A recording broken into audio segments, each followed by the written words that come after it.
Hello, Samadan here. Now, as I'm not going to be available to live stream this week's economy blog, I thought I would do a little rundown of the whole article here in video format, which I'm then going to embed at the top of the actual article itself. So we've kind of got a bit of a blog section going on here. So what I'd like to do is talk about all the things that are going on this week with Goldmaking, do my usual summary that I normally do on stream, and we'll just go through and talk about everything so far. Now, the big thing this week is the Mage Tower. Some really nice stories of lots of successes from people. Really nice to see how the old world professions have really come back, and lots of interesting markets have opened up. So I'll just quickly jump over here to my main character, just so we can see exactly the extent of things going on. I've been keeping an eye on my auctions over the last few days. I've made almost, I think, 1 million gold in the past few days. It's been amazing so far. Let me just check my TSM graph. Yeah, there's been a huge jump here from 3.6 million up to 4.496. I bet you if I checked my mailbox now, we've got another 10,000 coming in here. So you can see here the sort of things that are selling at the moment, the regular enchants and some crafted dreadful gear as well. Got a couple of extra things that are in the sales already that haven't come through. But it's been absolutely amazing these past few days. And let's grab this bit of extra gold here, then we'll go through and talk through the blog in itself because it's got some real good numbers there.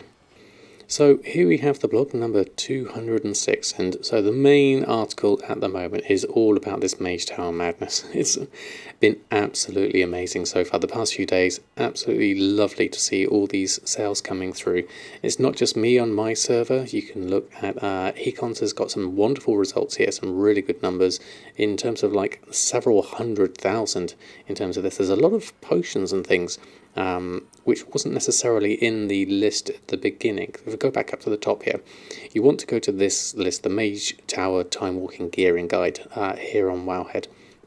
That gives you all the strategies in terms of what you need in terms of gear, and this is the stuff that is selling.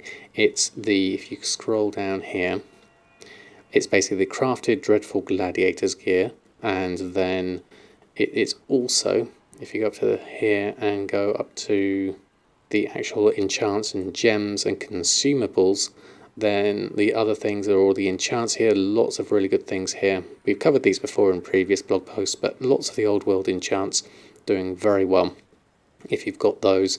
And then the gems, very interestingly here, Leviathan's Eye, Kraken's Eye, Saber's Eye, and then the Primal Diamonds, Agile Primal Diamonds, these ones from the Pandaria meta gems, fairly easy to get hold of. And then the Kraken's Eye and all of these are also really useful. And then you've got the Cataclysm one, the Queen's Garnets. These are quite hard to get hold of. I haven't got them myself. The recipes are locked behind time-gated content, and you also have to get the Mote of Darkness and things to get the Queen's Garnet. So that's quite a difficult one to level up. The same with the crafted dreadful gear for that matter. If you haven't got this already, you're going to be hard pressed to actually get hold of it because it's all time gated. Getting hold of the recipes in Pandaria, you have to do daily discoveries in order to get some of these, so you may be out of luck if you haven't got those, but that's by all means not the end of it. There's still lots of ways to make gold. In fact, if we go back to the original blog here, you can see here the actual Mage Tower has been extended for 2 more weeks, which is fantastic news. This means we've got another 3 weeks until the beginning of January to do all this Mage Tower stuff. These challenges, I think, are really good invigoration of the game. For us as gold makers, I think it really spreads the opportunities we have here to make gold, not just in professions, as you can see here, in terms of like the flasks and things that Hikons has. I've got some things myself in terms of all the dreadful gladiators gear, 63,000 in that mailbox. My leatherworking has done really well. Like I said, about 1 million in the past few days alone on my small little server. But that's not the end of the gold making sides of things. There's also the materials that people are going to need for these. Now, if you haven't got a big stock of those, you're going to need exotic leather to turn that into magnificent hide for the leatherworking recipes for the PvP gear. The blacksmiths will need the ghost iron ore and the bars. The jewel crafters, if they're doing the panda meta gems, are going to need a lot of different stones. probably prospecting the Kyperite for that. And then you've got all the BFA herbs, which need all the flasks and things are selling really well. If you look up here at Hikon's list of things, Endless Fathoms doing amazingly well here, Bridal Fury. So if you haven't got those, you're going to need, dare I say it, you're going to need the Silas proc to get the most out of that. So if you remember that from the BFA times, that's come back with a vengeance. My Alchemist has got a few potions that has been able to sell. I haven't bothered with the whole Silas thing at this point, but getting hold of the herbs is really hard. So if you've got any inclination to do some farming, then going off and getting some BFA herbs, particularly Xenonthid, would be very good here. Anchorweed as well would be useful. And then going and do all the Pandaria materials, anything really, Windwall cloth included, exotic leather, Kyperite, ghost iron ore and bars. The prices have spiked because the demand has spiked so much. So this is kind of like a little mini gold rush. You can see a lot of people are doing the Mage Tower content to get the unlocks. So with it having a time limit on it, it's going to be interesting to see how this pans out over the next few weeks. And of course it's holiday season, so there's going to be a lot of stuff. So there's going to be a lot of players playing casually and trying to and enjoying the game in various methods. So I think you're going to see a lot of activity here. So this is by far the biggest gold maker at the moment. Legendaries have kind of settled down for the moment until 9.2. So this is a lovely little stopgap if you'd like a little bit of gold for your coffers for Christmas. There's a forum post on the Reddit economy, a couple of snippets here. The alchemy herbs were insane, probably 100k per hour easy farming Xenonthid in Nashitar, which is amazing. And if you can make the Barala sausage, you're also going to be insanely rich. That's an interesting one. I haven't looked into that one. I think I might be able to do that on Samadan. Stacks of Burning Crusade gems is also going to be really nice at this point. Now this was an interesting thing. Have a look at the Timewalking Reddit as well, and also look here on Wowhead. See if there are any NERPs or anything that happens, and if they discover any particular items that haven't been discussed before, jump onto those markets as quickly as you can. So it really pays to sort of stay on top of the news as it comes out.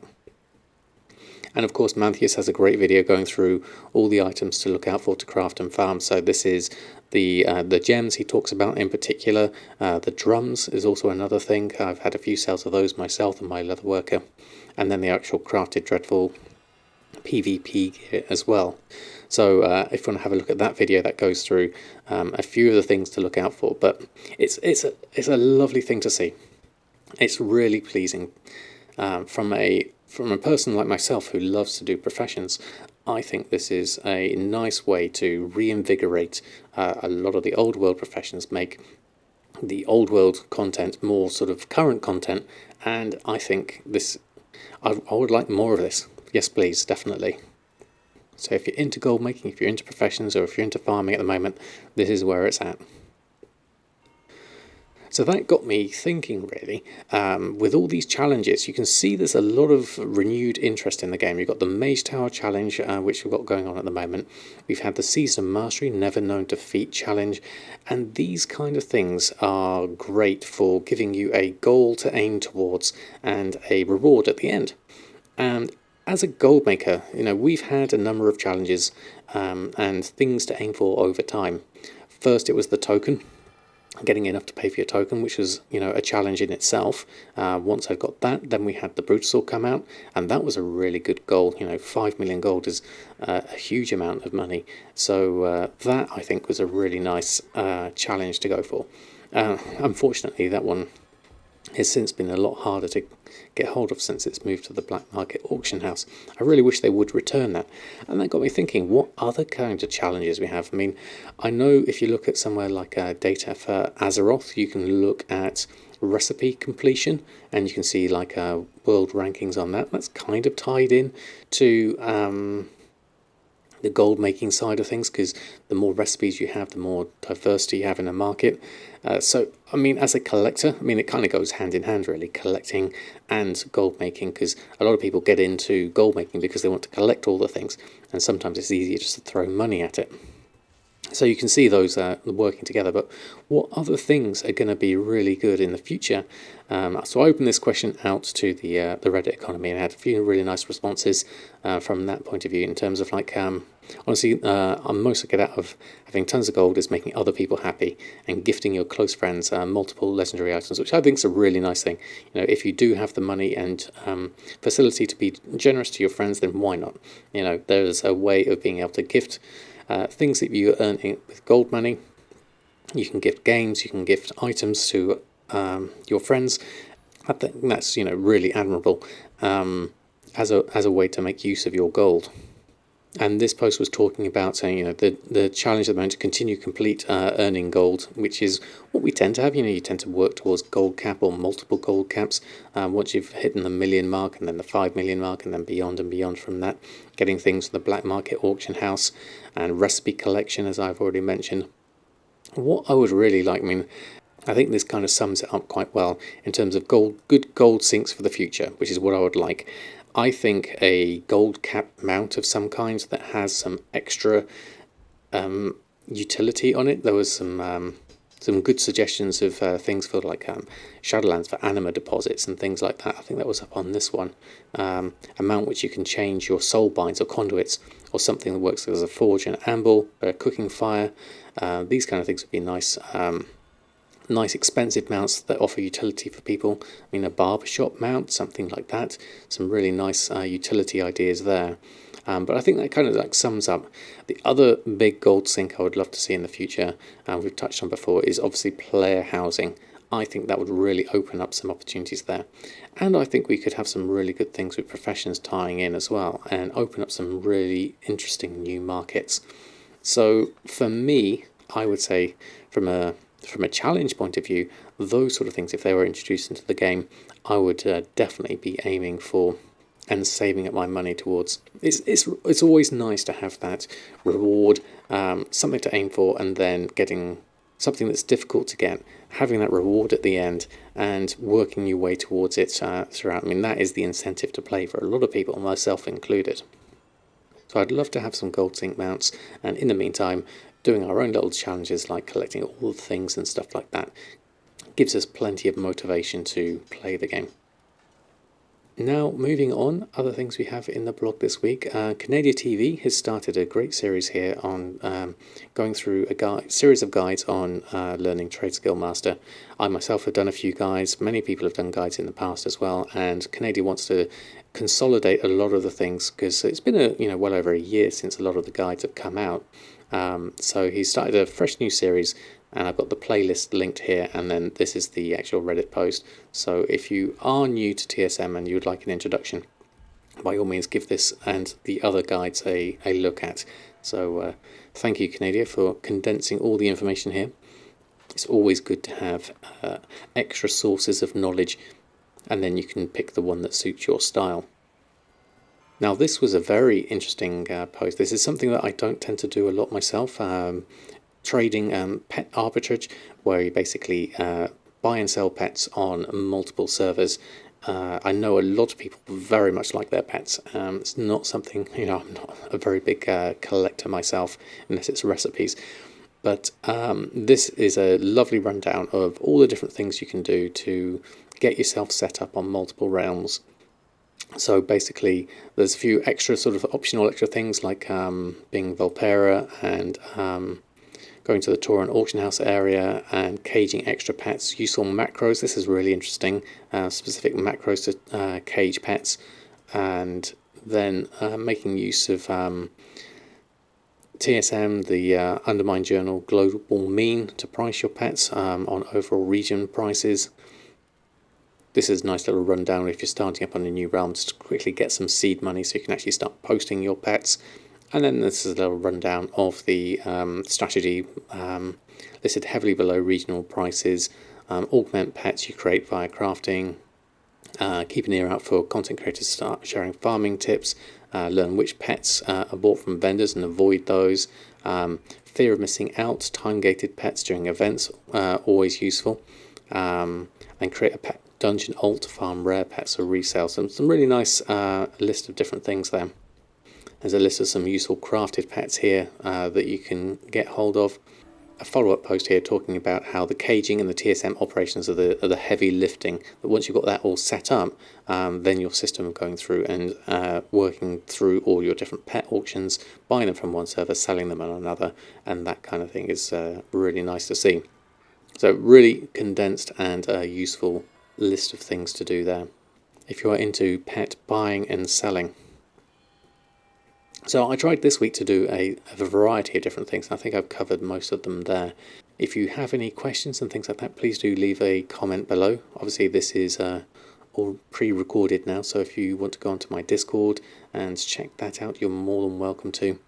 If you are into the Mage Tower and you'd like some groups and operations, I got all those available over on my Patreon for the ones that I'm selling at the moment. Obviously it will take a little bit of work if you haven't done already to get your professions up to the right level to be able to make use of this Mage Tower, but it's been really nice to see the markets invigorated with this fresh content. Even though it's old content and old professions, it just adds another dimension to the game, and for that I'm very happy. So I hope you've enjoyed the blog this week. Sorry I couldn't be there in person on a live stream to cover it with you, but hopefully either in the written format or this video format will give you a rundown of all the gold making methodologies that we've been going through this week, and hopefully there'll be even more sales to come with the Mage Tower over the next few weeks. So stay tuned, see how that goes, and I will see you next week. So until next time, happy gold making, and I'll see you very soon.